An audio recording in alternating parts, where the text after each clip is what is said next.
Siya pala mga kabarangay, mga kaibigan, mga kapatid, ano. Meron lang akong nakita rito sa nabalitaan ko, no, sa isang airport sa Pilipinas sa Butuan City, no. Hindi ko malaman kung bakit ganyan ang mga staff sa airport natin, sa buong Pilipinas na. Lalo na dyan sa NAIA, sa NAIA. Bakit sila ganun?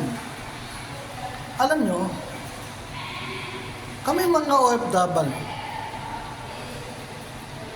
lumalabas kami ng bansa para maghanap buhay. Tinitiis namin ang mga lungkot at hirap. Kahit minsan napapaaway pa nga kami rito sa mga kasama namin sa trabaho sa mga ibang lahi. Minumura kami ng mga amo namin, sinisigawan kami, minamalit kami. Meron niyo yung paghihirap namin, pagtitiis namin yun. Ginagawa namin yun para sa aming mga pamilya. Sana naman kayong mga airport personnel, airport staff dyan, yung mga gamit namin na pinaghirapan namin bilhin, yung mga pinaghirapan namin bilhin, kung ano man yung mga bagay na yun, huwag niyong pag-interesan. Huwag niyong nakawin. Biro nyo, pinaghihirapan namin bilhin yan.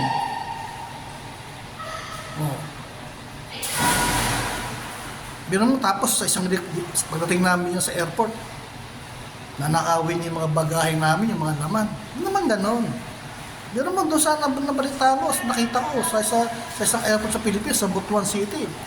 Lahat yung isang maleta niya, ubos yung laman. Di ba hindi maganda? Kayo bang mga airport crew dyan? Nagtrabaho lang ba kasi airport para magnakaw? Ganun ba ano nyo?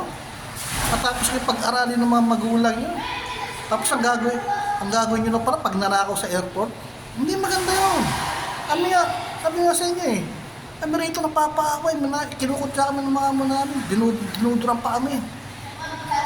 Nagpapakapagod kami. Para lang mabili namin yung mga gusto namin para sa mga mahal namin sa buhay. Tapos kayo dyan, sa isang iglap na kukunin nyo lang. Wag, hindi mo ganon. Hindi maganda yun. Maging maganda kayo, magtrabaho kayo ng maayos. Kung gusto nyo mag-abroad din kayo, nang maranasan nyo kung paano yung hirap na dinadanas namin dito. Yun mo, ilang taon kami mawawala dyan sa Pilipinas. Kasiyahan na namin mga OFW.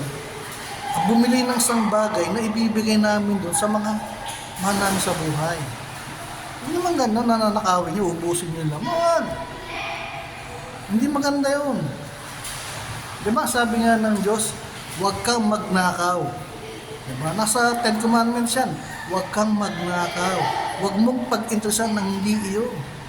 Magtrabaho din kayo ng maayos. Kaya yan dito, nagtatrabaho ng maayos